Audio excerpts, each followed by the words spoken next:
Guys, there are spoilers for this film and this review. So, if you don't want to end up a ghost, go out, watch the film, then come back. You have been warned.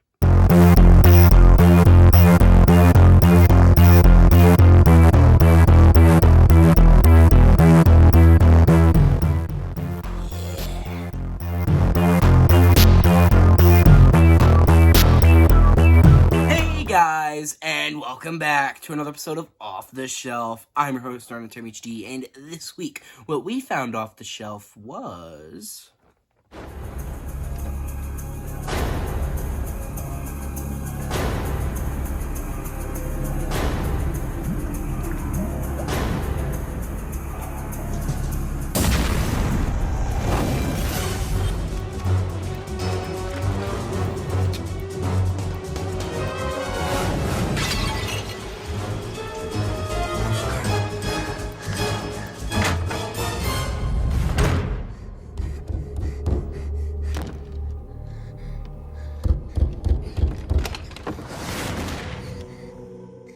El Espinazo del Diablo, The Devil's Backbone, a Guillermo del Toro film.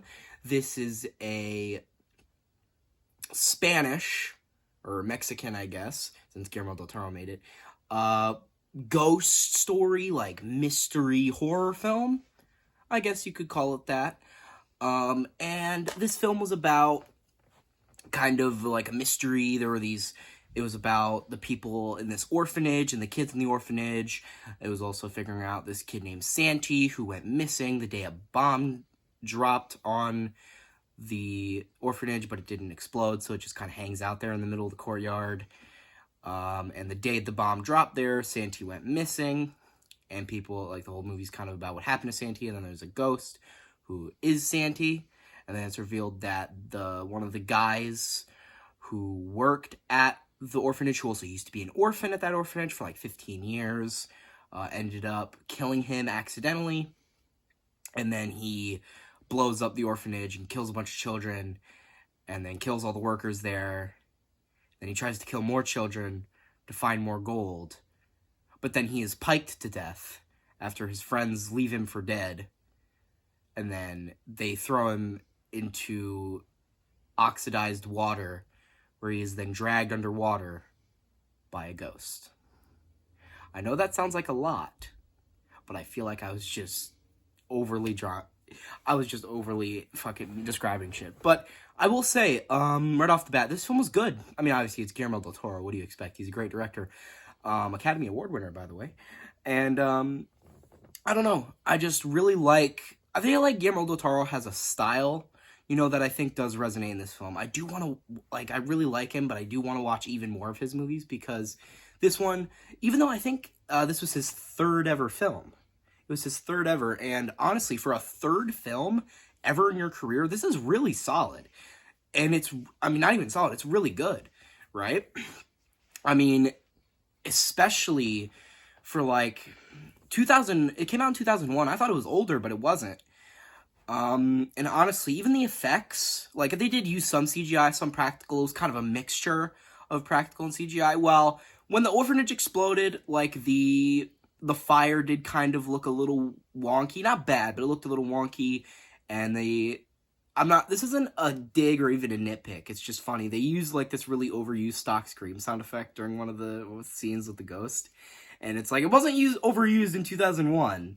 Mind you, so I'll give it a pass, but nowadays it's used in a bunch of shit posts, because it's like a really kind of like cheesy sounding stock scream, probably because it's been around for a long time. But this movie just looks great. I really like Santi, the design of Santi himself. I really like how Guillermo del Toro really wanted to emphasize, like, how he didn't want him to look like a zombie, like a living dead. He wanted him to look more human, because he's not a zombie. He's a human. He's just his, like, spirit, his spirit out of his body. And he looked more like a cracked porcelain doll, which is really cool, right? And, like, he had a big, like, kind of, like, crack right here on his head, and, like, a plume of red smoke, like, constantly emitted from the crack, and it looked really fucking cool. Like, I've never really seen a ghost like Santi before. It was really interesting. I think they called The One Who Sighs, I believe is the one they called it, is like the like nickname he had in the movie. And I really liked the whole like setting of the film. Like you're in like the middle of nowhere, like desert Spain, in this dingy little beat up like hole in the wall orphanage, and it's like super beat up and rusty. And like I think Guillermo del Toro also said in like a little uh interview that he had on the Blu-ray that we watched, he kind of said that he kind of emphasized the rust, and how even like there's like tear marks, like rust tear marks all over, and even on Santi's eyes there's like rust tear marks near his eyes. Um, which again, themes, setting, I really like that. It also kind of touches on like I guess a war-torn Spain, since this is taking place during a civil war, the last year. Um, and it's also kind of talking on the evils of humanity, you know, how we kind of, again, I guess the evils of humanity that this film is about is obvious, because obviously there is the war going on, but that's not really that important. There's mainly the villain of the movie. Now, he does really bad things, and he seems to be very... It seemed like at first he was misguided, but then it seems like he's just downright evil later on.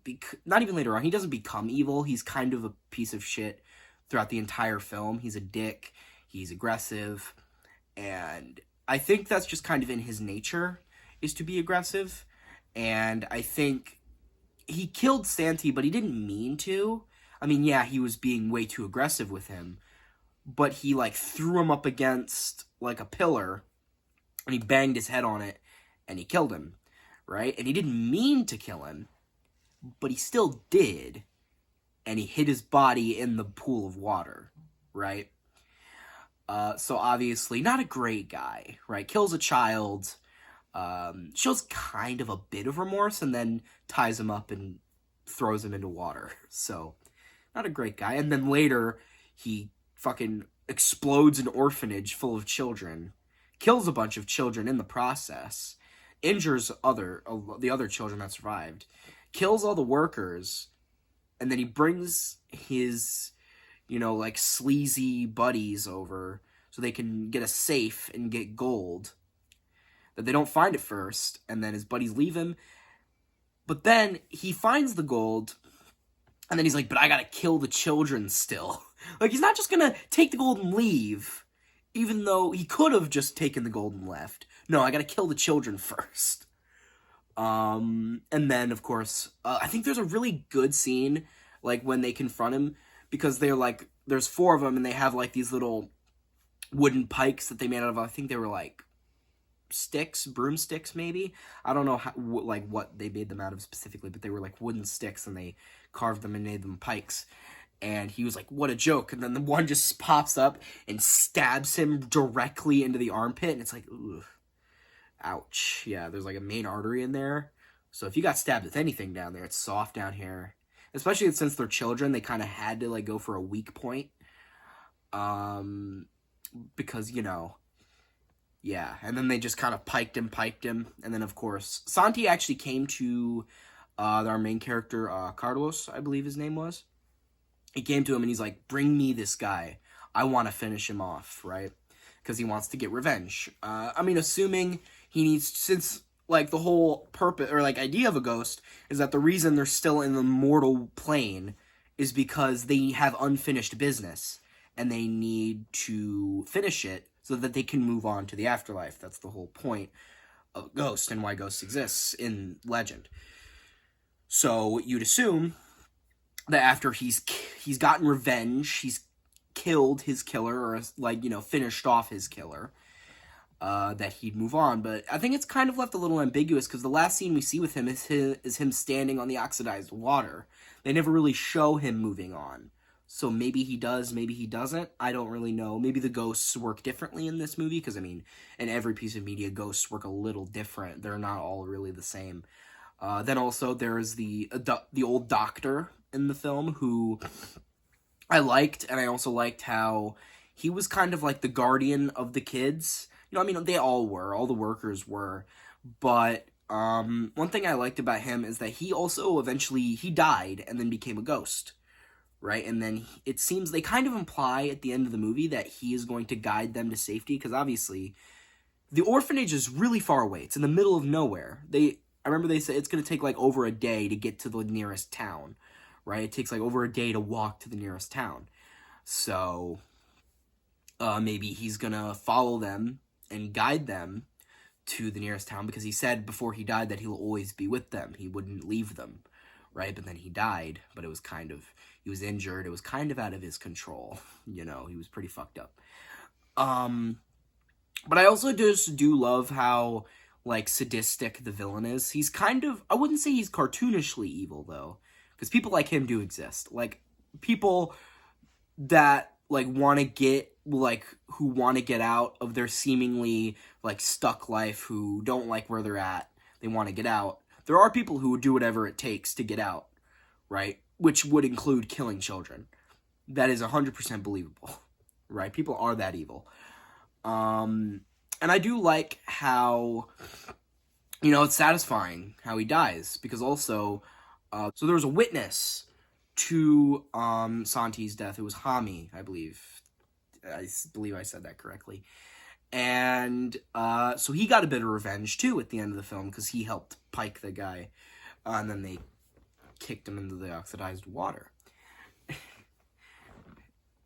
But anyway, I've been blabbering on a lot, but basically what I'm saying is, this movie was just really enjoyable, right? It was entertaining. It was, I wouldn't say I was very scared by it, but it did have, like, good, like, spooky scenes. You know, I did like the scenes with the ghosts, like, chasing around Carlos. I did like that. And, you know, I wasn't really that scared by it, but again, this film wasn't really meant to be scary. It had a great story. It had a lot of attention to detail. Its visuals were great. I mean, they spent a few weeks on painting a background for, like, that would appear in the movie for, like, 10 seconds behind the ghost, because they said, oh, it'd be perfect with the placement of the ghost. Like, a lot of attention to detail went into this movie, and you can really appreciate that. And I wouldn't really call this film a horror film, really.